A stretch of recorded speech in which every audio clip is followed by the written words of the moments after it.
呢一集會講解2017年 DSE Geography MC 第7題。有啲咩可以同個 spot height 高程點互相見到 intervisible 呢？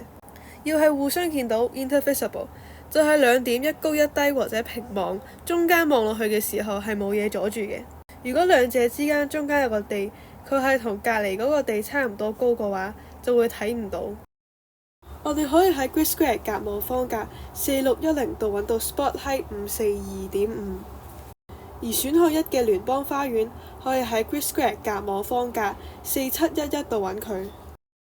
上邊藍色箭嘴指住嘅地方就係聯邦花園，而下邊紅色箭嘴指住就係 spot height 高程點542.5。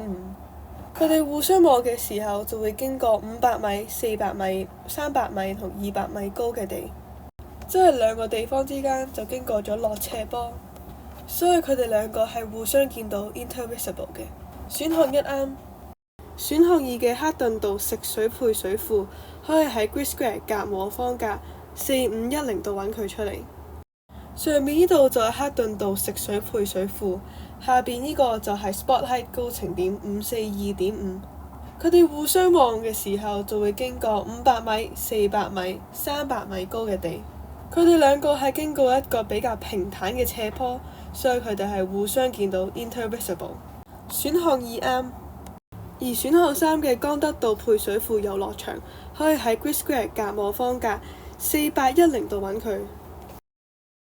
靠住左邊嘅係 spot height 高程點542.5，靠住左邊嘅就係江德道配水庫遊樂場。